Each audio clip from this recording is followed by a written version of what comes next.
Bapa, kami memohon kepada Engkau sekali lagi supaya Engkau yang menolong kami, baik hamba-Mu dalam segala kelemahannya maupun seluruh Bapak Ibu Saudara yang hadir bersama pada malam hari ini, supaya Roh-Mu yang kudus memberikan kepada kami pencerahan, menerangi hati dan pikiran kami, menundukkan diri kami, supaya kami sungguh-sungguh boleh mengerti firman Tuhan. Satu topik khususnya berkenaan dengan akhir zaman, sesuatu yang begitu abstrak mungkin bagi kami, yang begitu kabur bagi kami. Tapi kami ingin tahu, ingin belajar apa yang sudah Tuhan nyatakan bagi kami, supaya kami boleh belajar setia, berjalan dengan penuh pengharapan di dalam Engkau. Malam hari ini kami serahkan waktu ini ke dalam tangan-Mu, berkatilah, hanya dalam nama Tuhan Yesus Kristus. Amin.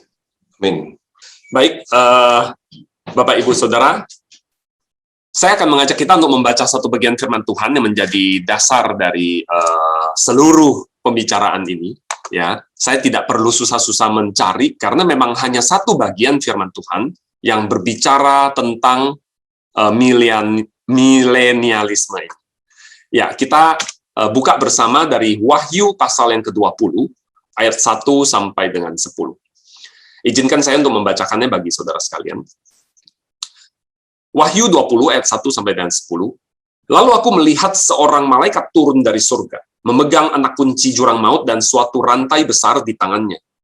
Ia menangkap naga, si ular tua itu, yaitu iblis dan setan, dan ia mengikatnya 1000 tahun lamanya, lalu melemparkannya ke dalam jurang maut dan menutup jurang maut itu dan meteraikannya di atasnya, supaya ia jangan lagi menyesatkan bangsa-bangsa sebelum berakhir masa 1000 tahun itu. Kemudian daripada itu, ia akan dilepaskan untuk sedikit waktu lamanya. Lalu aku melihat tahta-tahta dan orang-orang yang duduk di atasnya. Kepada mereka diserahkan kuasa untuk menghakimi. Aku juga melihat jiwa-jiwa mereka yang telah dipenggal kepalanya karena kesaksian tentang Yesus dan karena firman Allah. Yang tidak menyembah binatang itu dan patungnya, dan yang tidak juga menerima tandanya pada dahi dan tangan mereka. Dan mereka hidup kembali dan memerintah sebagai raja bersama-sama dengan Kristus untuk masa 1000 tahun. Tetapi orang-orang mati yang lain tidak bangkit sebelum berakhir masa yang 1000 tahun itu. Inilah kebangkitan pertama. Berbahagia dan kuduslah ia yang mendapat bagian dalam kebangkitan pertama itu. Kematian yang kedua tidak berkuasa lagi atas mereka, tetapi mereka akan menjadi imam-imam Allah dan Kristus, dan mereka akan memerintah sebagai raja bersama-sama dengan Dia 1000 tahun lamanya. Dan setelah masa 1000 tahun itu berakhir, iblis akan dilepaskan dari penjaranya, dan ia akan pergi menyesatkan bangsa-bangsa pada keempat penjuru bumi, yaitu Gog dan Magog, dan mengumpulkan mereka untuk berperang, dan jumlah mereka sama dengan banyaknya pasir di laut. Maka naiklah mereka ke seluruh dataran bumi, lalu mengepung perkemahan tentara orang-orang kudus dan kota yang dikasihi itu. Tetapi dari langit turunlah api menghanguskan mereka, dan iblis yang menyesatkan mereka dilemparkan ke dalam lautan api dan belerang, yaitu tempat binatang dan nabi palsu itu. Dan mereka disiksa siang malam sampai selama-lamanya.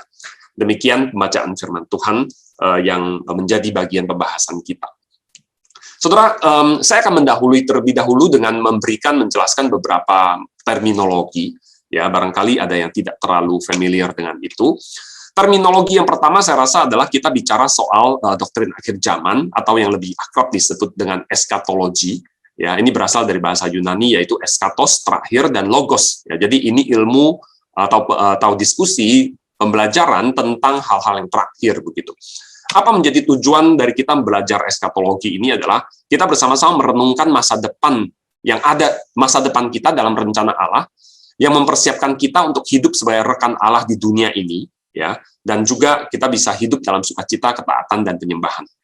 Dan apa yang menjadi maksud Allah ketika Dia memberikan ini adalah bukan supaya kita kemudian nebak-nebak apa yang akan terjadi begitu, bahkan kita kemudian berspekulasi. Ya, seorang penulis pernah menulis demikian, Bible prophecy is not given so we make a calendar, it's given to mold our character. Jadi nanti setelah pembelajaran malam hari ini kita tidak diajak untuk kemudian kita hitung-hitungan, begitu menghitung ini, menimbang ini dan itu, tapi lebih kepada apa peranannya, apa kontribusinya bagi karakter kita, bagi hidup kita sebagai seorang Kristen begitu. Istilah yang lain adalah kerajaan 1000 tahun, atau yang di dalam judul di dalam slide kita adalah milenialisme. Ya. Millennialism itu berasal dari bahasa Latin sebenarnya mille dan annum, ya, jadi 1000 year, atau dalam bahasa Yunaninya juga disebut kiliasem, ya, 1000 years. Ayat rujukannya yang tadi kita bacakan yaitu dalam Wahyu 20 ayat 1 sampai dengan 10 tadi. Apakah tidak terdapat di bagian lain? Tidak ada, Saudara. Ya, tentang kerajaan 1000 tahun itu hanya ada di Wahyu 20 ayat 1 sampai dengan 10 ini. Tapi Saudara kan tahu kan ini heboh sekali di luar, ya, dan saya yakin kebanyakan dari Saudara hadir karena memang sangat tertarik dengan isu ini yang memang digoreng begitu seru di luar sana begitu. Ya, ada dua lagi bagian firman Tuhan yang berbicara tentang kata 1000 begitu, ya. Tetapi satu di Mazmur, satu di surat Petrus, ya, dan mereka tidak bicara tentang kerajaan 1000 tahun, tapi angka 1000 tahun gitu. Nah, dari ayat inilah kemudian muncul 3 pandangan utama. Yang pertama adalah yang disebut dengan post-millennialism, yaitu pandangan bahwa Kristus akan kembali lagi kedua kalinya sesudah kerajaan 1000 tahun. Ya, walaupun mereka kemudian sepakat bahwa ini tidak harus persis 1000 tahun lamanya. Pandangan yang kedua yaitu premillennialism, yaitu bahwa Kristus akan kembali sebelum kerajaan 1000 tahun. Ya, nah sebagian dari mereka mengatakan ini tidak persis 1000 tahun, jadi itu adalah sebuah angka simbolik, tapi kerajaannya real begitu. Yang sebagian yang lain mengatakan kerajaannya itu persis 1000 tahun lamanya, ya 1000 tahunnya kita begitu. Dan yang terakhir, pandangan yang ketiga adalah amillennialism. Ya, kata A di situ sebenarnya berarti tidak ada millennialism. Tetapi bukan berarti bahwa kelompok amillennialism mengatakan sama sekali tidak ada yang disebut dengan kerajaan 1000 tahun itu. Mereka mengatakan ada kerajaan 1000 tahun itu, tetapi sifatnya spiritual, tidak literal. Oke, jadi itu di situ yang dimaksud dengan amillennialism. Tidak ada kerajaan 1000 tahun yang benar-benar akan berdiri di bumi ini, tapi ini sifatnya spiritual. Dan jangka waktunya itu tidak mesti 1000 tahun, tetapi adalah dari sejak kebangkitan Tuhan Yesus sampai dengan kedatangannya yang kedua. Istilah yang berikutnya yang juga berkait erat di bagian ini adalah kesusahan besar, ya, atau the Great Tribulation. Ini beberapa ayat utama, misalnya dari Daniel pasal 9, ya nanti di dalam diskusi-diskusi sebenarnya banyak rujukan ke bagian ini. Daniel pasal 7, Matius 24 sampai 25 yang paralel dengan Markus 13 dan Lukas 21 ayat 5 sampai 38. Dan berbagai bagian wahyu lainnya, ya termasuk misalnya di bagian ini 20, kemudian pasal 20, kemudian di pasal 13 juga ada. Terminologi yang lain adalah bicara soal pengangkatan atau rapture, ya. Ini bicara tentang pengangkatan orang percaya ke surga, ya. Pengangkatan orang percaya berjumpa dengan Yesus Kristus. Ayat rujukan utamanya adalah dari 1 Korintus 15, juga dari 1 Tesalonika 4 ayat 13 sampai 17. Baik, Saudara, ini adalah ayat-ayat yang utama bicara tentang topik pengangkatan, ya. Dan sampai di sini saya ingin, sebelum kita melanjutkan dengan pandangan-pandangan yang ada, detail dari pandangan-pandangan yang ada, saya ingin menyampaikan bahwa pandangan-pandangan ini masing-masing nanti Saudara akan lihat memiliki kekuatan dan kelemahannya.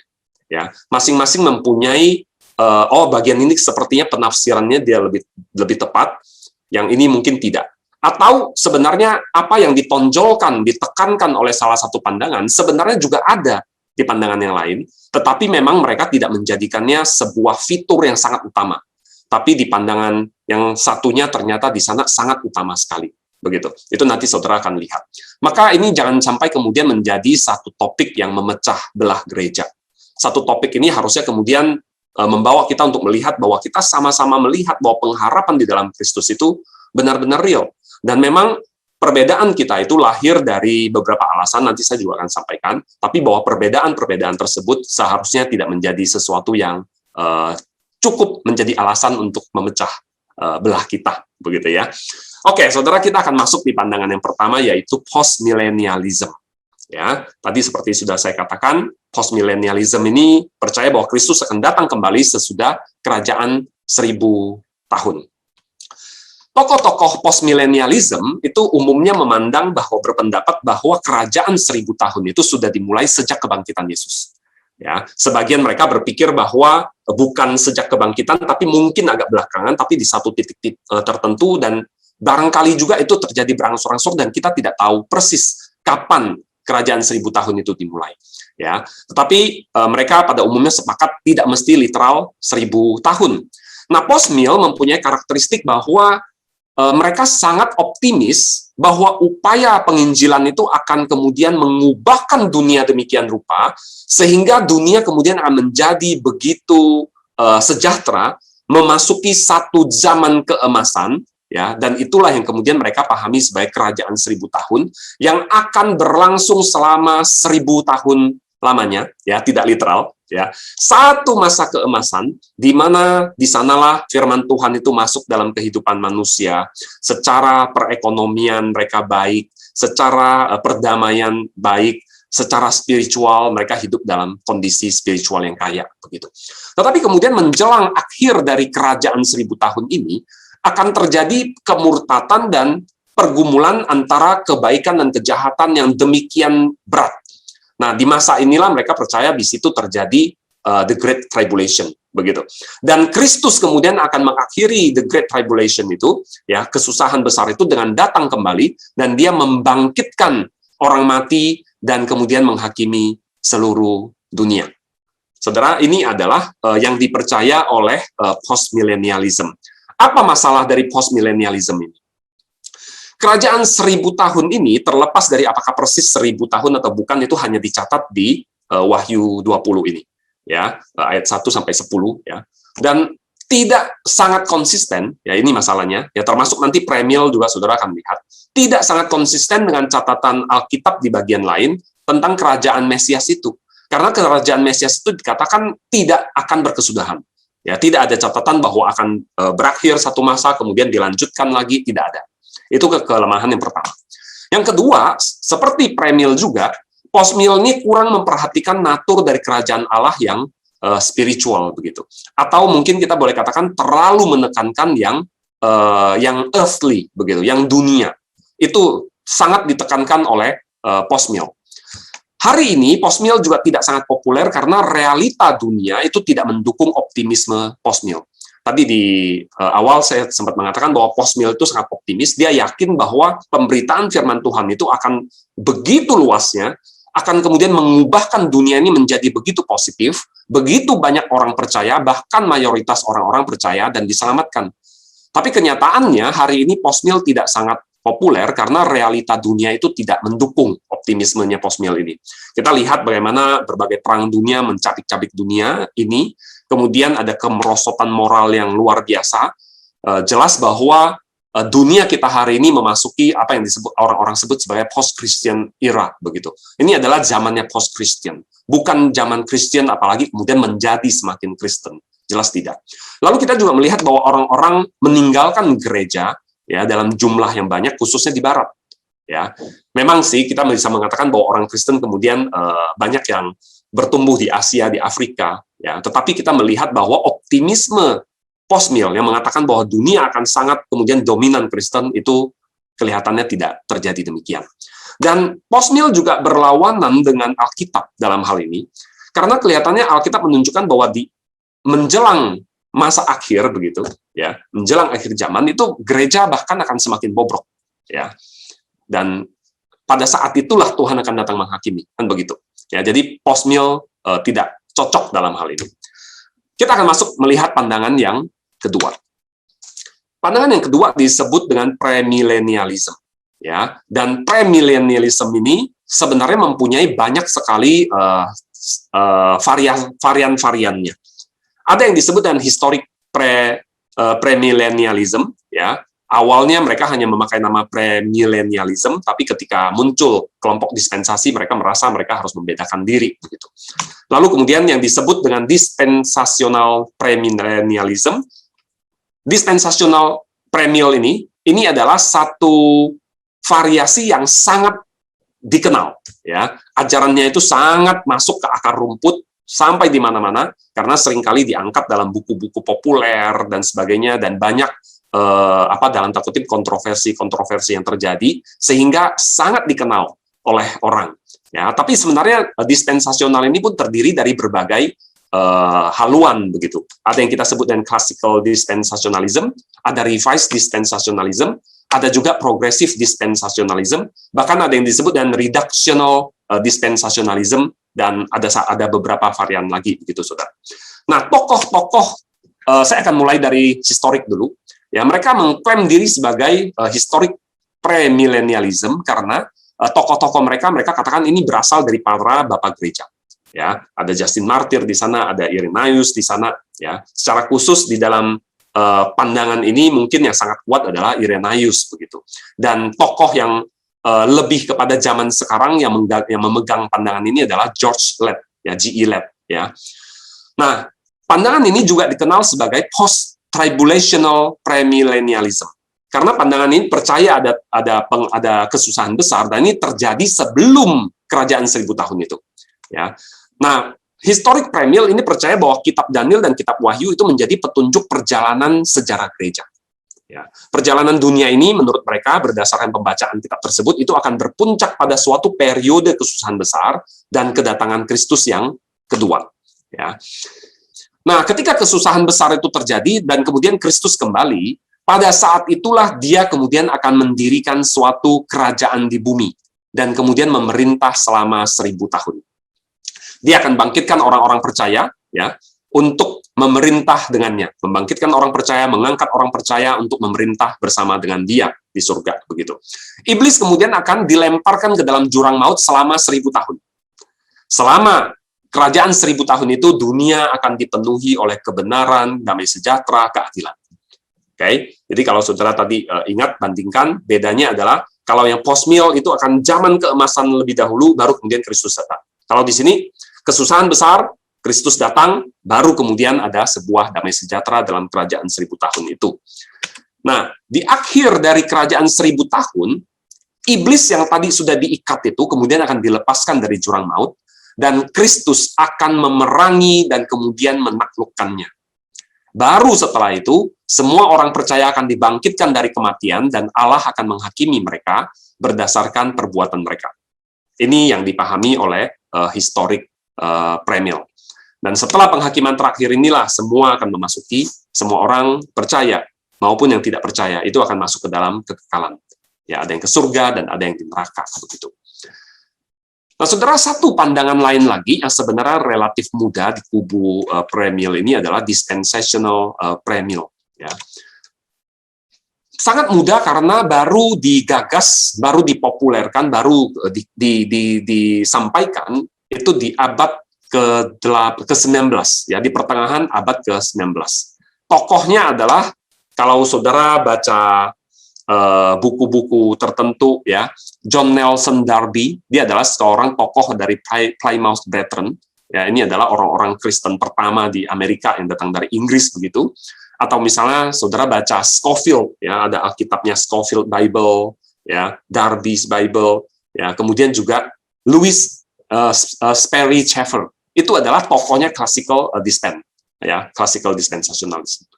Lalu kemudian kalau revised dispensationalism itu adalah Charles Ryrie, John Walford, dan kemudian Dwight Pentecost. Ya, kemudian progressive dispensationalism yang umumnya orang-orangnya masih hidup hari ini, yaitu Darrell Bock, ya, Craig Blazing, dan Robert Saucy. Oke. Nah, apa yang menjadi pandangan dari dispensationalism ini sehingga begitu populer? Ya, saya rasa salah satu yang sangat membuat dispensationalism sangat dikenal itu adalah tentang pengangkatan atau rapture itu.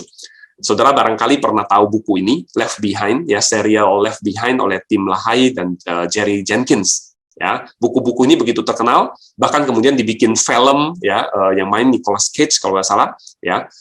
Dari antara lain dari buku-buku seperti ini dan dari film itu dan sebagainya, maka kemudian pandangan ini menjadi begitu terkenal, ya, sangat merakyat begitu. Ya, walaupun sebenarnya secara studi biblika dispensationalism itu dianggap agak mentok sebenarnya, bahkan oleh orang-orang dispense sendiri mereka mengaku itu, tapi mereka sangat populer. Nah, apa yang membedakan dispensationalism dari premil yang historik itu?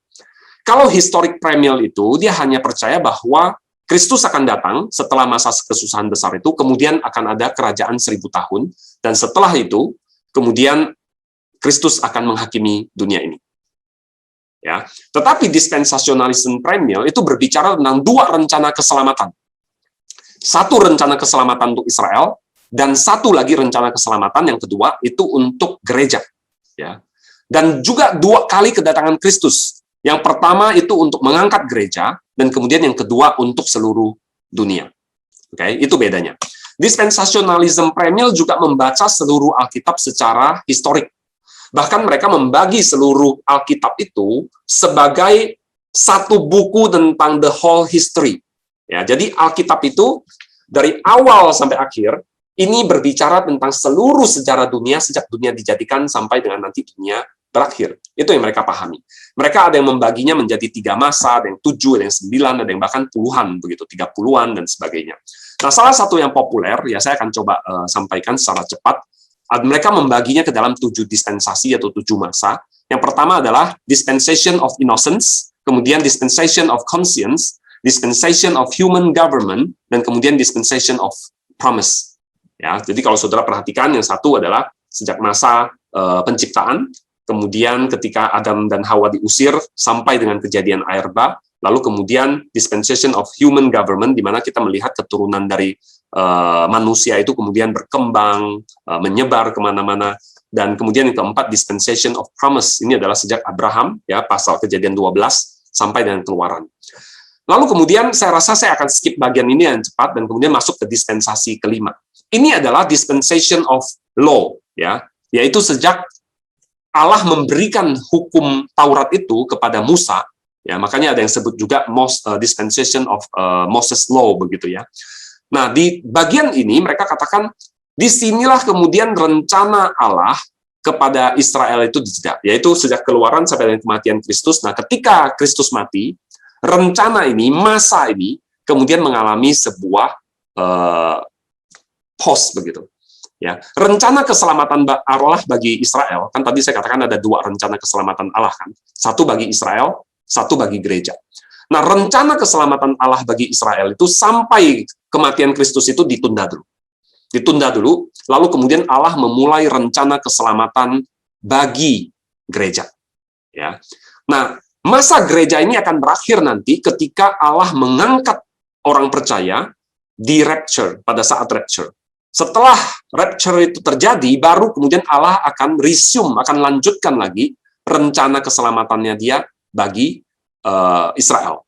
Oke, jadi kita lihat bahwa masa ini, dispensation ini terjadi kira-kira 1.500 tahun menurut hitungan mereka dari Keluaran sampai kematian Kristus. Ya, dan kemudian kaum dispensasi ini mereka hitung dari Daniel 9 ayat 24 ya. Kita tidak akan sempat untuk bahas secara detail, tapi mereka hitung dari situ. Ya. Nah, ini adalah masa bagi gereja. Dan mereka percaya ini adalah masa kita hari ini. Jadi hari ini kita ada di dispensation of grace.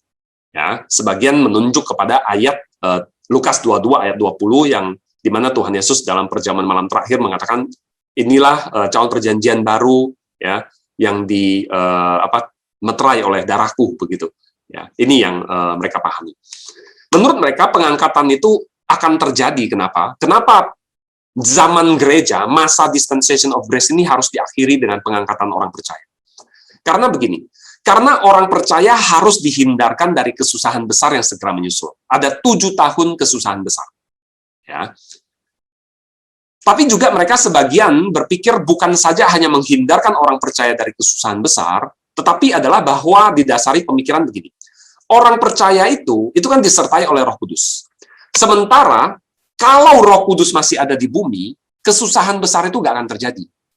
Ya, jadi rencana Allah itu sepertinya nggak bisa jalan kalau Roh Kudus ada di bumi, kesusahan besar itu nggak akan terjadi. Maka supaya Roh Kudus meninggalkan dunia, orang percaya itu harus diangkat.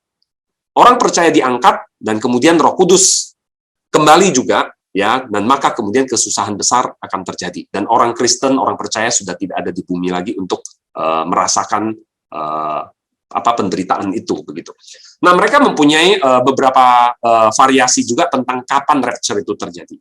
Ya, kalau tadi premill yang historik itu juga mereka punya rapture, tapi rapture-nya itu terjadi setelah tribulation, post-tribulation. Ya, kalau saudara tadi jeli memperhatikan, ingat di sana saya tulis atau juga disebut post-tribulation rapture. Dispensational premill, mereka punya dua pandangan tentang rapture. Yang pertama adalah yang tadi itu, sebelum tribulation dimulai, orang Kristen itu sudah diangkat. Tapi ada juga yang berdasarkan hitungan-hitungan dari Daniel pasal 7, tentang 3,5 masa, ini kan separuh dari 7 tahun kan, atau dalam Wahyu pasal 13, di situ berbicara tentang 42 bulan, itu juga kalau dibagi 3,5 tahun, begitu. Jadi mereka anggap ini adalah pertanda bahwa tribulation itu akan terjadi 3,5 tahun baru terjadi rapture. Ya. Nah, saudara, jadi ada dua pandangan tentang pengangkatan itu. Satu terjadi di awal dari tribulation, yang kedua terjadi di tengah-tengah dari kesusahan besar itu. Kesusahan besar itu yang jelas bagi mereka akan berlangsung selama 7 tahun. Ya, itu berdasarkan hitungan dari Daniel pasal 7 tadi, Daniel pasal 9, dan Wahyu pasal yang ke-13 tadi. Ya.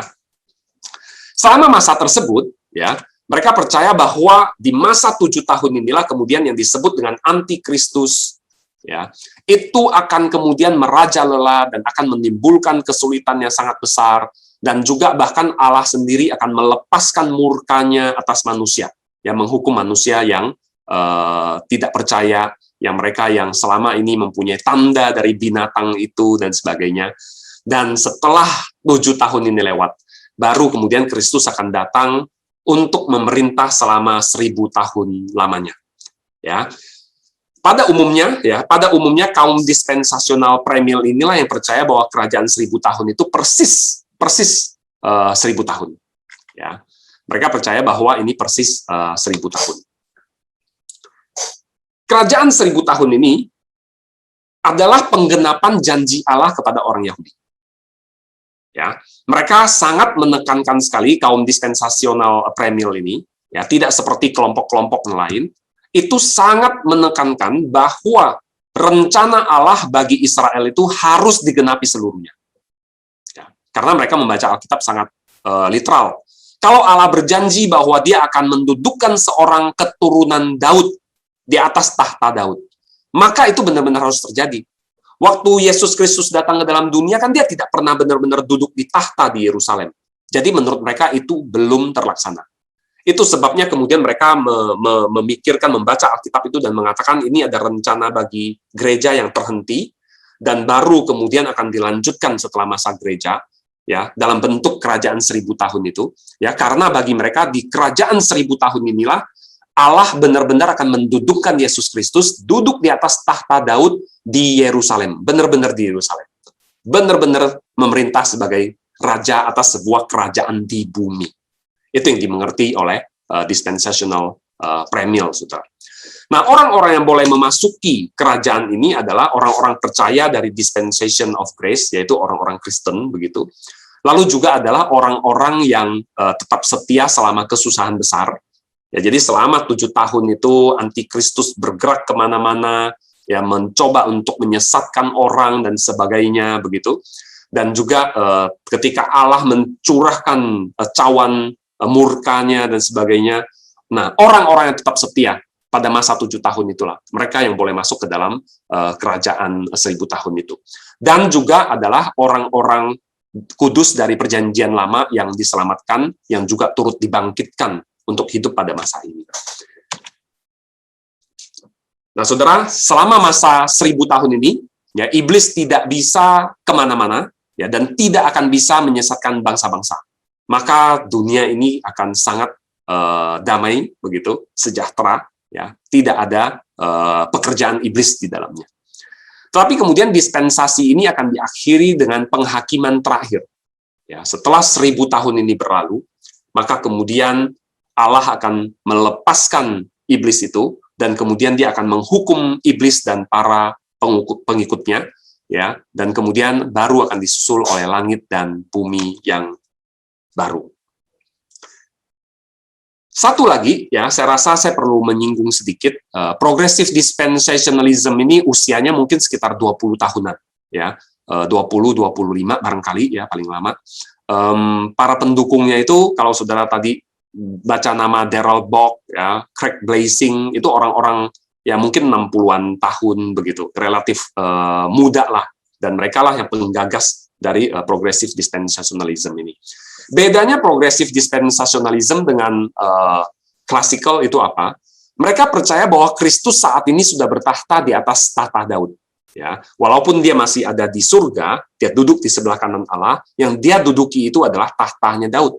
Jadi menurut mereka Kristus tidak perlu tunggu nanti tribulation dulu, baru kerajaan 1000 tahun, baru dia duduk di atas tahta Daud, nggak usah. Tapi sekarang pun dia sudah duduk di sana. Ya, masih ada beberapa lagi perbedaan-perbedaan, tapi saya rasa saya tidak akan masuk ke sana. Ya, ayat-ayat penting bagi mereka adalah beberapa ayat ini, ya, dan kaum dispensasional yang lain itu tidak setuju dengan progressive dispensationalism ini, begitu, ya. Nah, masalahnya apa dengan premill ya secara umum? Mereka membaca Alkitab secara historical, grammatical, literal. Ya, kita tidak punya masalah dengan pembacaan Alkitab secara historical, grammatical, nggak ada. Tapi kalau semuanya dibaca secara literal, itu bisa berpotensi masalah, begitu. Kalau saudara tahu ada penafsiran-penafsiran di luar sana yang seringkali kemudian ternyata tidak terbukti dan sebagainya, itu akibat mereka seringkali membaca secara literal hal-hal yang barangkali seharusnya tidak dibaca secara literal. Saya tidak mengatakan dengan literal ini bahwa mereka membaca puisi sebagai literal, misalnya, enggak begitu. Ya, tapi misalnya ketika tadi contoh kalau mereka membaca Yesus Kristus, Allah akan mendudukkan keturunan Daud di atas tahta Daud bapak leluhurnya misalnya. Mereka akan mengatakan ini harus benar-benar ada yang duduk di sana, Mesias harus duduk di sana. Itu maksud literalnya. Begitu ya. Jadi bukan bicara di mereka tidak mengenali genre, enggak, mereka tetap mengenali genre, ya, tapi literalnya dalam pengertian seperti contoh tadi. Nah, kerajaan 1000 tahun ini, ya, ini masalah yang lain. Sama seperti tadi Postmill saya sudah sebutkan, itu hanya dicatat di Wahyu 20 ini. Kalau misalnya memang begitu pentingnya, kenapa hanya di satu bagian? Dan oke lah, kalau memang ini adalah sesuatu yang konsisten dengan bagian lain, kita bisa terima. Masalahnya adalah Wahyu 20 ayat 1 sampai dengan 10, ya, kalau tidak kalau misalnya kemudian dibandingkan dengan catatan tentang kerajaan Mesias di bagian lain, ini tidak konsisten begitu, ya. Masalah ketiga, ya, seperti Postmill tadi, ya, Premill kurang memperhatikan natur kerajaan Allah yang spiritual. Ya, salah satu variasi dari revised dispensationalism misalnya, mereka akan mengatakan bahwa orang-orang percaya, ya, orang-orang percaya itu kan diangkatkan, tapi kemudian orang-orang yang ada di dunia ini, yang di kerajaan 1000 tahun itu juga nanti akan mengambil bagian di dalam kerajaan yang spiritual. Ya, kenapa begitu mereka sampai keluarkan pikiran itu? Karena mereka menyadari bahwa mereka sangat kurang memperhatikan natur kerajaan Allah yang spiritual itu. Harus benar-benar di bumi, gitu. Makanya muncul pandangan yang revised dispensationalism itu. Kelemahan keempat, dispensationalism premill itu berbicara tentang dua rencana keselamatan. Pertama untuk Israel, lalu kedua untuk gereja. Ya, dua kali kedatangan Kristus, pertama untuk gereja, lalu kedua untuk seluruh dunia. Ya, kalau kita baca seluruh Alkitab tidak dengan kacamata literal seperti yang mereka baca itu, ya, ini menjadi problematik begitu. Yang kelima, Kristus datang untuk menggenapi hukum Taurat dan nubuat para nabi, ya kan ya, itu yang Tuhan Yesus sendiri sampaikan. Tetapi dispensational premill ini kemudian mereka menggali kembali covenant lama antara Allah dengan Abraham, ya, Ishak dan Yakub, dan kemudian mereka bangkitkan kembali bahwa janji kepada Abraham, Ishak dan Yakub ini kepada Israel, kepada Daud itu harus tergenapi seluruhnya. Padahal Kristus katakan dia sudah menggenapi. Ya, jadi ini masalah bagi kaum dispensationalism. Lalu kemudian premill, ya, kecuali progressive dispensationalism itu mengabaikan kerajaan Allah sebagai realita yang sudah hadir. Jadi saat ini sekalipun Kristus duduk di sebelah kanan Allah, tapi dia belum memerintah sebagai raja. Ya, ini masalah, saudara. Karena kita percaya bahwa kerajaan Allah itu sudah hadir, ya, bersama dengan kita, already but not yet. Ya, dan ini disadari oleh progressive dispensationalism. Itu sebabnya mereka mengatakan Kristus sudah duduk di atas tahta Daud leluhurnya, begitu. Permasalahan ketujuh dari dispensationalism premill adalah mereka membuka ruang munculnya berbagai penafsiran spekulatif. Ya, pasti tidak direncanakan begitu. Tapi memang bagaimana mereka beroperasi, bagaimana mereka membaca Alkitab, itu kemudian membuka banyak celah, muncul penafsiran-penafsiran spekulatif yang ujung-ujungnya merugikan pandangan tersebut sendiri. Ya, karena begitu populer, ketika ada sebuah kesalahan yang terjadi, itu dalam tanda kutip korbannya itu begitu banyak. Ketika ada ajaran yang tidak benar, itu kemudian menyebar begitu luas, dipegang oleh orang-orang, dan kemudian dalam tanda kutip akhirnya jadi terlihat bodoh begitu. Sebagai contoh, misalnya mereka banyak sekali menafsirkan tentang kedatangan Tuhan, kapan terjadinya, tanda-tandanya apa, Hitler, Paus lah, kemudian Hitler lah, dan sebagainya, dan akhirnya ternyata salah begitu. Jadi akhirnya bahkan eskatologi Kristen pun itu dirugikan begitu. Itu adalah masalah dengan milenialisme. Kita akan masuk ke pandangan yang ketiga. Pandangan ketiga ini ya, kalau misalnya saudara lihat saya taruh di terakhir, ya mungkin saudara menduga jangan-jangan Pak Hendro di sini gitu kan. Ya saya memang boleh dikatakan saya ada di sini. Tapi saya rasa saya juga harus mengakui bahwa ini juga ada kelemahannya. Nanti saudara juga akan lihat, saya akan tunjukkan juga kelemahannya apa. Milenialisme, ya seperti tadi, mereka berpandangan bahwa apa yang tertulis di dalam kitab Wahyu itu hampir semuanya itu sudah adalah peristiwa lampau. Semuanya ini adalah sudah terjadi dalam kehidupan Yohanes dan generasinya, terjadi di abad pertama. Ya, kesusahan besar itu, pengangkatan yang disebut di situ bahkan gitu, itu ada kebangkitan itu bahkan sudah terjadi satu tahap di situ, ya itu sudah di masa lampau. Yang masih ada di masa depan itu adalah ya yang saat ini sedang terjadi dan masih ada di masa depan itu adalah kesusahan besar itu masih berlangsung bahkan sampai sekarang ya, secara spiritual begitu kita masih bergumul dengan dunia ini. Dan kemudian akan terjadi pengangkatan, tapi rapture itu, pengangkatan itu tidak seperti yang dipahami oleh dispensational. Pengangkatan orang percaya itu terakhir akan terjadi bersamaan dengan terjadinya kedatangan Tuhan Yesus yang kedua.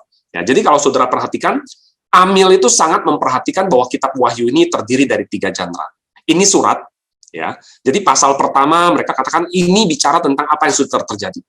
Pasal kedua sampai dengan kelima ini berbicara tentang ketujuh gereja, yaitu keadaan sekarang ini, ya situasi yang ada di dunia saat ini, ya masa Yohanes maksudnya ya. Dan kemudian ada juga yang di masa depan, yaitu nubuat dan juga disampaikan dalam bahasa-bahasa simbolik atau dalam genre apokaliptik. Ya, nah peristiwa-peristiwa yang tercatat dalam Wahyu 6 sampai 18 yang di sanalah kita temukan ketujuh meterai, kita ketemukan ketujuh cawan misalnya, ya. Ini bukan peristiwa-peristiwa yang harus dibaca dalam pengertian ini terjadi lalu ini, lalu ini, lalu ini, lalu ini. Enggak. Tetapi ini adalah sebuah fitur yang disebut dengan rekapitulasi. Yaitu sebenarnya ini adalah peristiwa Allah melalui Yesus Kristus mengalahkan iblis dan malaikat-malaikatnya, menyelamatkan manusia, menebus manusia, ya, dilihat dari satu perspektif, kemudian diulang lagi dari awal dari perspektif yang berbeda, diulang lagi dari awal dari perspektif yang berbeda, itu rekapitulasi, saudara. Ya, jadi bagi amilenialisme, kerajaan 1000 tahun itu tidak literal, tapi simbolis. Dan ini sudah berlangsung sejak kebangkitan Kristus dan terus berlangsung hari ini hingga nanti kedatangan Kristus yang kedua. Jadi kita hidup di masa kerajaan 1000 tahun itu, ya, menurut pandangan Amil. Ya, dan di dalamnya kita juga akan mengalami pergumulan, ya. Kenapa? Karena 7 tahun kesusahan besar itu tidak literal, ya. Memang ada masa-masa, misalnya hancurnya Yerusalem, mereka saat itu dianggap juga itu bagian dari kesusahan besar itu. Tapi bahkan hari ini pun kita masih terus bergumul melawan kejahatan, itu kesusahan kita, ya, dan kita akan menghadapinya sampai nanti Tuhan Yesus datang mengakhiri semuanya itu. Dan kita percaya bahwa pengangkatan orang percaya itu tidak terjadi di masa sebelum kesusahan besar gitu, atau di tengah-tengah mid tribulation, nggak ada. Kita percaya bahwa semuanya itu akan terjadi bersama-sama ketika Tuhan Yesus datang kembali. Nah, tadi saya sempat mengatakan bahwa Fosmil sangat optimis dengan pemberitaan Injil, bahwa nantinya semua orang banyak orang akan percaya dan banyak orang akan diselamatkan. Amil juga percaya bahwa orang Kristen akan menyampaikan Injil dan memenangkan banyak orang. Ya, Amil juga percaya bahwa orang Kristen akan berkontribusi bagi kesejahteraan dunia, bagi perdamaian dunia, tetapi tidak seoptimis Fosmil. Ya, orang percaya yang di Amil ini percaya bahwa orang Kristen akan kemudian memenangkan banyak orang, akan memberi kontribusi bagi dunia ini, tetapi ada batasannya. Dan bahkan kemudian tetap realistis bahwa Allah tidak akan datang ketika dunia mencapai masa keemasannya, ya. Tapi percaya bahwa menjelang akhir zaman, dunia ini akan semakin bobrok, bahkan kemudian gereja pun bisa menjadi semakin bobrok. Saudara, itu kira-kira ketiga pandangan ini. Nah, kita lihat dulu sebentar argumen dari amilenialisme itu apa saja sih? Pertama, kenapa mereka beranggapan bahwa gereja itu dan Israel itu bukan dua rencana Allah yang terpisah, tapi satu.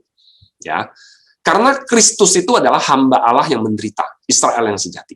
Ya, jadi kita tahu bahwa Israel mereka gagal menjalankan rencana Allah, lalu kemudian Yesus Kristus datang, dia adalah hamba Allah yang menderita. Kalau saudara membaca kitab Yesaya, menafsirkan kitab Yesaya, maka siapakah hamba Allah yang menderita itu banyak penafsirannya. Ada yang mengatakan Yesaya sendiri, ada yang mengatakan Israel, tapi kemudian orang-orang menunjuk kepada Yesus Kristus. Dia adalah hamba Allah yang menderita itu, hamba Tuhan yang menderita itu, Israel yang sejati. Nah, kalau misalnya Israel yang sejati itu adalah Yesus Kristus, mengapa rencana Allah itu harus tetap digenapi di dalam Israel yang keturunan Yakub itu, begitu. Lalu yang kedua, Kristus menyebut dirinya sebagai yang lebih besar daripada bait Allah. Ya, saudara bisa lihat di dalam Matius 12 ayat 6 misalnya. Dan kemudian di dalam Wahyu 21 ketika langit dan bumi yang baru itu terjadi, ada Yerusalem baru di sana. Di sana dikatakan apa? Di Yerusalem baru tidak ada lagi bait suci. Sebab Tuhan yang Maha Kuasa adalah bait sucinya. Demikian juga anak domba itu.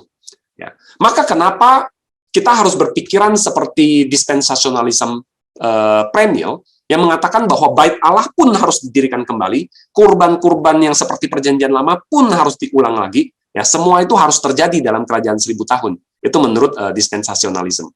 Ya, jadi Yesus Kristus memerintah, bait Allah didirikan kembali, Yerusalem didirikan kembali, kurban-kurban kembali dilanjutkan. Masalahnya adalah bahkan di dalam Yerusalem yang baru nanti tidak ada bait Allahnya, begitu. Tidak ada bait sucinya. Kenapa harus didirikan kembali? Kerajaan 1000 tahun tadi saya katakan ya hanya tercatat di bagian Wahyu 20 ini, ya tidak terdapat di bagian lain dan tidak konsisten dengan bagian lain. Ya. Lalu kitab-kitab PL berbicara tentang kerajaan Mesias yang tidak berkesudahan. Lalu kitab PB mengindikasikan dengan kuat ya bahwa kedatangan Tuhan Yesus itu akan berbarengan dengan kebangkitan tubuh maksudnya. Kebangkitan tubuh berbarengan dengan pengangkatan, lalu penghakiman terakhir dan kemudian langit yang baru. Ya semuanya itu akan terjadi secara concurrent begitu. Argumen yang keempat dari kaum Amil adalah bahwa ayat-ayat PL yang seringkali dipakai oleh kelompok premil untuk membicarakan kerajaan 1000 tahun sebagai literal, ya misalnya Yesaya 60, ya Yehezkiel 40 sampai ayat 48 tentang bait Allah didirikan kembali misalnya, ternyata tidak dialusi, tidak dirujuk sama sekali oleh Wahyu 20 ayat 1 sampai 6 misalnya. Ya. Kalau misalnya memang ayat-ayat PL itu sah untuk dipakai membicarakan kerajaan 1000 tahun, bahwa di dalam kerajaan 1000 tahun nanti ada bait Allah nih. Dalam kerajaan 1000 tahun nanti begini dan begitu. Kalau benar memang begitu, mengapa Wahyu 20 ayat 1 sampai 6 bahkan dari 1 sampai 10, mengapa tidak merujuk atau mengalusi ke bagian ini? Nggak ada. Tetapi ayat-ayat tadi, Yesaya 60 misalnya Yehezkiel 40 sampai 48, itu justru banyak sekali dirujuk, dialusi oleh Wahyu 21 sampai 22 yang berbicara tentang langit dan bumi yang baru. Oke.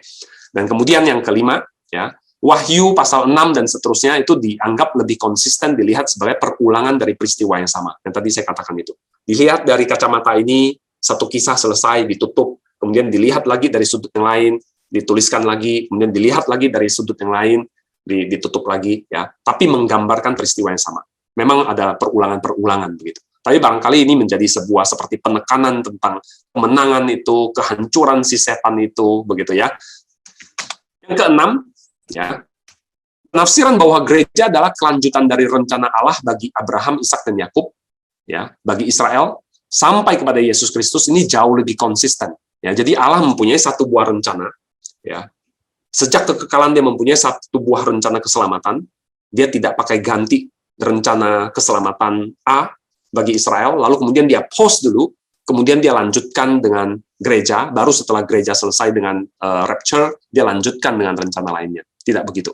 Ya. Kalau saudara perhatikan di dalam Daniel 9, Daniel 7, dan juga kemudian Wahyu 13 tadi, ya mereka mempunyai perhitungan yang sebenarnya nanti kalau ada waktu, barangkali kalau misalnya tidak ada pertanyaan atau ada yang menanyakan, kita bisa jelaskan. Sebenarnya mereka menghitung-hitungnya itu tuh agak aneh dan tidak natural begitu, ya tidak konsisten dalam menghitungnya. Maka Allah mempunyai dua rencana itu aneh, tapi satu rencana itu justru lebih konsisten dengan keseluruhan Alkitab.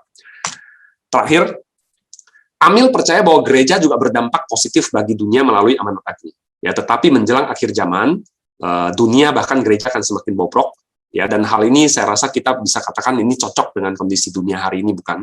Ya, sudah 2000 tahun berlalu dan kita lihat ini konsisten dengan keadaan dunia. Alkitab mengatakan dan itu terjadi. Tentu saja kita bersedih bahwa gereja atau dunia ini semakin bobrok, tapi memang inilah yang akan terjadi dengan dunia ini. Yang lama ini akan berlalu dan Tuhan akan menyempurnakan semuanya. Dan harusnya itu justru menjadi sebuah pengharapan, konfirmasi bahwa Alkitab itu justru benar, begitu. Nah, apa masalahnya amilenialisme?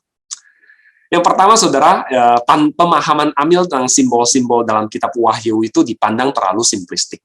Ya, kalau saudara tadi perhatikan bagaimana kaum Amil menafsirkan itu memang dalam tanda kutip cenderung simplistik dibandingkan dispensasionalisme misalnya. Ya, kisah-kisah ketujuh cawan, 7 meterai dan sebagainya itu 7 tanda itu yang berulang-ulang itu dianggap adalah cara yang terlalu simple, terlalu sederhana untuk menafsirkan itu, ya. Biasa misalnya kita katakan kita pakai prinsip Occam Razor, lebih sederhana itu adalah penjelasan yang baik. Nah, menurut mereka itu belum tentu gitu. Terlalu simpel justru kamu memahaminya. Lalu yang kedua, simbol angka dalam kitab Wahyu itu tidak sebanyak yang dikira kaum Amil. Sehingga menurut mereka ini harusnya tidak boleh diperlakukan penafsiran yang sederhana, tapi harusnya ini dianggap sebagai sesuatu yang khusus, yang serius, harus ditafsirkan dengan serius juga. Lalu tidak ada preseden, ini maaf ada kekurangan ketik, tidak ada preseden penggunaan 1000 tahun secara non-literal dalam kitab suci. Ya, tadi saya katakan ada 2 bagian lagi yang menggunakan 1000 tahun, itu ada dalam Mazmur 90 ayat 4, ya, karena 1000 tahun sama seperti 1 hari apabila berlalu dan seperti 1 kali giliran jaga malam, ya, ayatnya kira-kira itu. Lalu kemudian 2 Petrus pasal 3 ayat 8. 2 ayat inilah yang kemudian berbicara tentang 1000 tahun. Ya, dan kelompok lain itu menganggap bahwa kata 1000 tahun di 2 ayat itu dipergunakan secara literal gitu. Lalu kenapa di bagian ini harus simbolis? Ya. Kemudian di Wahyu pasal 20 ayat 3, ya kata 1000 tahun itu dipakai bersamaan dengan sedikit waktu lamanya. Ya. Jadi iblis akan dikurung 1000 tahun, lalu kemudian di akhir dari 1000 tahun itu dia akan dilepas. Ya, nah mereka berpikir kalau 1000 tahun itu tidak literal, ya kenyataannya ada kata sedikit waktu lamanya. Kenapa Tuhan tidak memakai kata untuk waktu yang lama, misalnya untuk sebagai ganti dari kata 1000 tahun? Kenapa harus pakai kata 1000 tahun? Begitu. Ya, saudara, ini bisa menjadi argumen yang sah, bisa juga tidak sebenarnya. Tapi ini argumennya. Lalu kemudian bagian kitab Wahyu ini dianggap harusnya tidak ditafsirkan secara simbolis. Kenapa? Karena tidak disampaikan dalam penglihatan, tetapi Tuhan sampaikan langsung pada Yohanes. Ya, jadi bukan dalam bentuk penglihatan, tapi ini disampaikan langsung. Jadi harusnya ini literal. Lalu yang terakhir, bahasa simbolik itu dianggap mempunyai 2 karakteristik, yaitu ada satu nuansa absurd di dalamnya kalau kita tafsirkan secara literal. Oke? Ada nuansa absurd kalau kita tafsirkan secara literal. Tapi juga kalau kita tafsirkan secara simbolis, lebih jelas.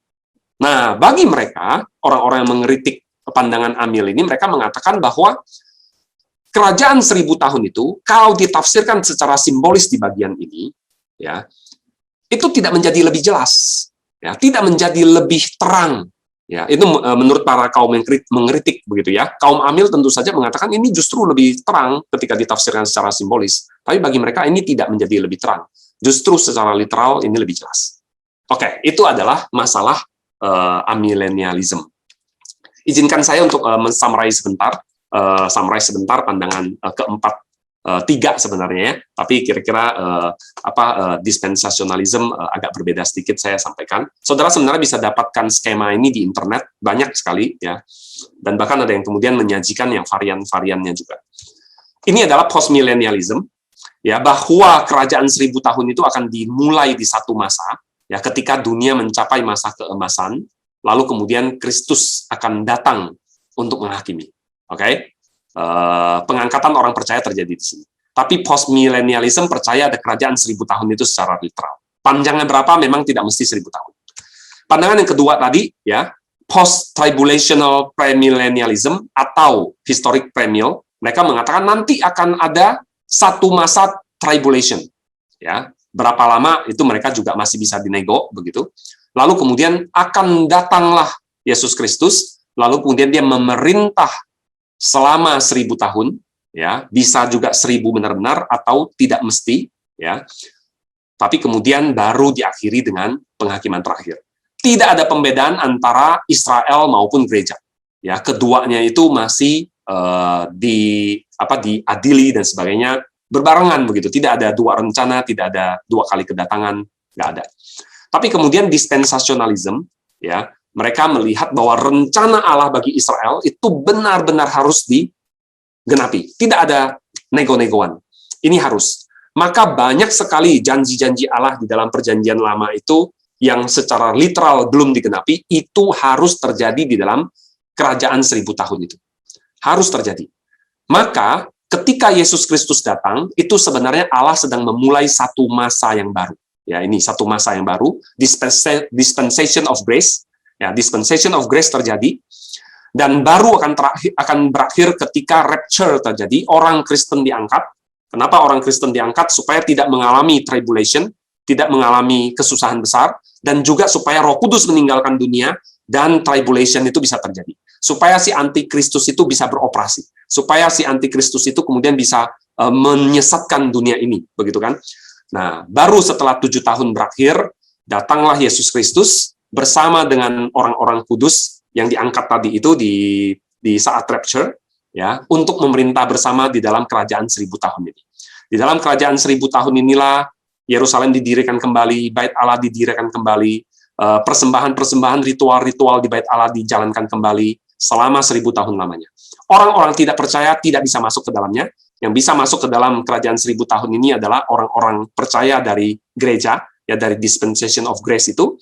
Yang bisa masuk lagi adalah orang-orang yang selamat dari the great tribulation itu, dari kesusahan besar itu, dan orang-orang yang sudah dibangkitkan dari zaman PL, orang-orang kudus dari PL. Itu yang dipercaya oleh dispensationalism premill begitu. Kalau Amil itu memahami bahwa sejak Yesus Kristus mati dan bangkit, kita sudah memasuki masa milenium, dan ini baru akan berakhir pada saat penghakiman terakhir ketika Yesus datang kedua kalinya. Orang mati dibangkitkan, baik yang percaya maupun tidak, tapi kemudian mereka akan dipisahkan, ya, kambing dan domba, mereka akan dihakimi, kemudian mereka akan bersama-sama memasuki kekekalan. Nah, saudara, memang kalau kita perhatikan, ya, tuduhan-tuduhan terhadap Amil, misalnya bahwa tafsirannya terlalu sederhana dan sebagainya, memang kita lihat ini dalam tanda kutip sepertinya simpel sekali begitu penjelasannya, begitu ya. Nah, mengapa ada perbedaan-perbedaan ini? Kalau saudara perhatikan, ini kan beda banget gitu, apalagi yang di dispensationalism. Mereka di dalam itu tadi itu, ya, ada reductional dispensationalism, ada revised, ada progressive, ya, ada holistic begitu. Ya, kenapa muncul berbagai perbedaan? Maka kita harus mengatakan bahwa topik ini memang begitu kompleks. Dan para ahli mengatakan ini bukan cuma masalah tekstual, tapi ini masalah keterkaitan antar teks. Itu sebabnya Wahyu 21 perikop saja, kemudian itu memunculkan begitu banyak variasinya begitu. Karena topik ini tidak hanya ada di situ, tapi berkaitan dengan begitu banyak bagian, ya, dan sehingga untuk menafsirkan bagian ini harus diintegrasikan, dan disitulah saat mengintegrasikan itu orang-orang bisa sangat berbeda dan menghasilkan penafsiran yang berbeda. Hal yang kedua adalah perbedaan metode penafsiran tadi. Ya, tadi kita sudah melihat bahwa orang-orang premill, misalnya mereka menafsirkan, khususnya dispensational premill, mereka menafsirkan secara grammatical, historical, literal. Ya. Nah, saudara, mereka sangat pegang itu literal itu. ya, ada janji kepada Daud harus digenapi. Ada janji kepada Abraham itu harus digenapi. Ada janji kepada Israel itu harus digenapi. Ya, dan kalau belum digenapi, tunda dulu, masuk ke gereja, ya, nanti harus digenapi. Kalau orang-orang amil misalnya, maka akan mengambil penafsiran, oke, yang ini ditafsirkan secara literal, yang ini nggak bisa. Ini harus ditafsirkan sebagai sesuatu yang terjadinya itu spiritual misalnya. Nah, itu buat orang-orang dispen tidak bisa diterima, begitu. Yang ketiga adalah perbedaan cara membaca kitab Wahyu.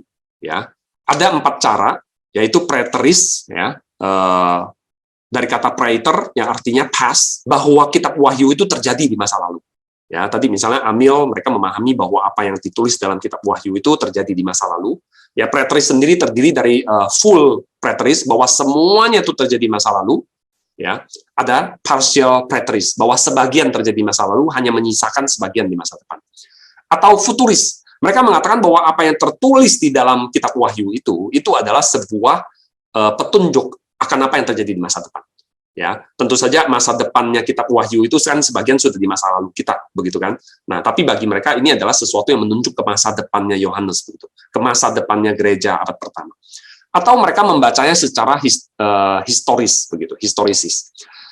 Kalau orang-orang yang membaca secara historisis, mereka mengatakan bahwa kitab Wahyu itu adalah menunjukkan menjadi seperti sebuah peta, ini loh perjalanan sejarah, ini akan terjadi seperti ini. Ya, itu yang disebut dengan kalau misalnya di dalam istilah saya di bawah ini, mereka memahaminya sebagai sesuatu yang konsekutif progresif. Bahwa di dalam seluruh kitab Wahyu itu, khususnya pasal 6 sampai 18, Saudara, ya, di situ yang cukup banyak perdebatan, bahwa bagian itu harus ditafsirkan sebagai sesuatu yang menjadi gambaran tentang apa itu sejarah gereja di depan, gitu. Dan yang terakhir, idealis. Kalau orang-orang yang idealis ini membaca kitab Wahyu itu sebagai hal-hal yang simbolis. Oke. Nah, berkenaan dengan itu juga, semua ini sebenarnya mereka juga percaya bahwa kitab Wahyu itu apokaliptik dan ada simbolnya. Tapi bagaimana mereka memahami simbol-simbol di dalam Wahyu itu juga berbeda-beda, kan?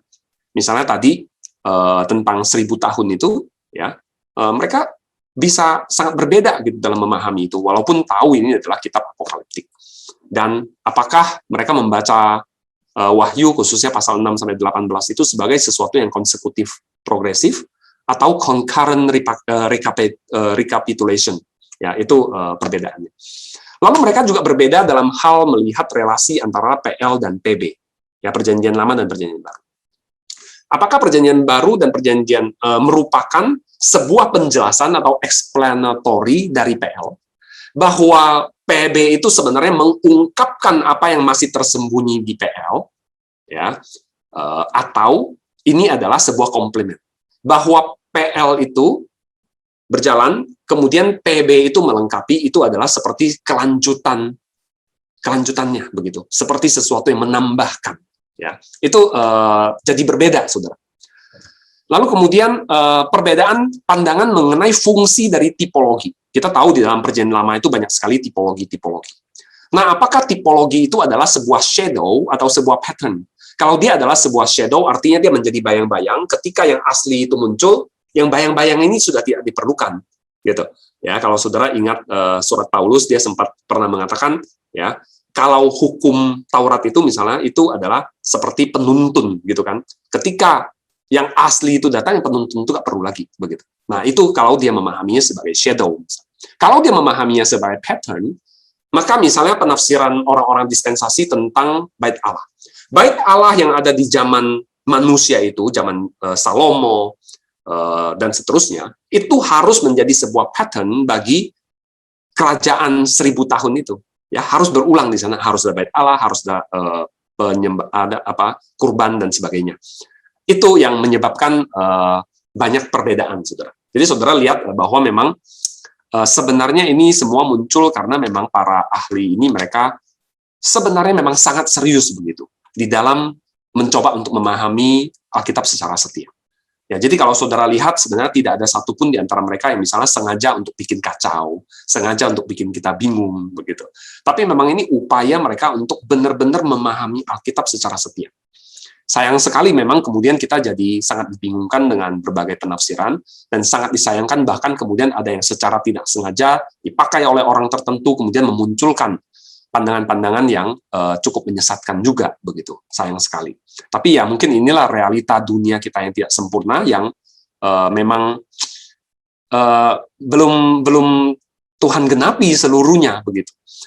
Nah, pelajaran apa yang dapat kita petik, saudara? Pertama, saya rasa walaupun kita menghadapi dunia yang tidak sempurna, ini kita bisa mengatakan bahwa kita mempunyai sebuah jaminan. Kalau saudara perhatikan di dalam seluruh penafsiran tadi, tidak ada satupun di antara mereka yang ragu bahwa Kristus itu telah menang atas dunia. Bahwa iblis telah dikalahkan dan dia akan benar-benar dibuang, dan kita akan hidup free dari si iblis, begitu. Kita juga melihat bahwa dengan pengharapan yang ada di depan itu, membuat kita harusnya juga menjalani kehidupan hari ini dengan penuh optimisme. Ya, walaupun mungkin bukan optimisme yang seperti Postmill tadi, sampai percaya bahwa seluruh dunia atau kebanyakan mayoritas penduduk dunia akan diselamatkan, walaupun mungkin tidak sampai seperti itu. Tapi kita menjalani hidup dengan penuh pengharapan bahwa Kristus telah menang, Allah tetap setia dengan gerejanya, dengan umatnya, begitu. Kita juga kemudian karena sudah diberitahukan bahwa kehidupan kita ini akan menghadapi pergumulan, akan ada tantangan, kita dapat mengantisipasi, merespons, dan bahkan kemudian kita bisa bertekun dalam pergumulan tersebut. Kita diingatkan bahwa pergumulan tersebut hanya sementara. Ya, kalau misalnya kita bandingkan misalnya bahasa simbolik tadi, kesusahan itu adalah 7 tahun, kesusahan itu adalah 3,5 minggu, 3,5 hari, begitu bahkan. Kemudian kesusahan itu 42 bulan misalnya. Sangat singkat sekali dibandingkan dengan misalnya 1000 tahun. Ya, itu kan bahasa simbolik. Dari simbolik itu kita melihat bagaimana sementaranya pergumulan itu, sementara yang kekal itu digambarkan dengan satu angka yang begitu besar, yang menunjukkan ini sebuah perbedaan yang jauh sekali, signifikan sekali. Kita juga, saya rasa, diingatkan untuk tidak terikat dengan dunia yang sementara ini, dan untuk memfokuskan pandangan kita kepada Allah. Ya, di dalam dunia ini mudah sekali bagi kita untuk kemudian attracted by something else, ya. Tapi ketika kita terus bisa diingatkan dan kita mengarahkan pandangan kita kepada Tuhan, bukankah itu yang seharusnya terjadi? Ya. Dan kita juga kemudian bisa melihat bahwa hari ini kalau dunia semakin merosot, ada bencana, ada peperangan, ada kemerosotan moral dan sebagainya. Kita berduka untuk itu, tapi kemudian itu menjadi sebuah konfirmasi terhadap kebenaran kitab suci, dan itu juga kemudian harusnya membuat kita semakin setia di dalam menyampaikan Injil, memberitakan, melaksanakan amanat agung, dan kita juga tetap mempunyai pengharapan di dalam dunia ini. Mungkin ini yang saya sampaikan, kalau nanti kita bisa lanjutkan dalam diskusi.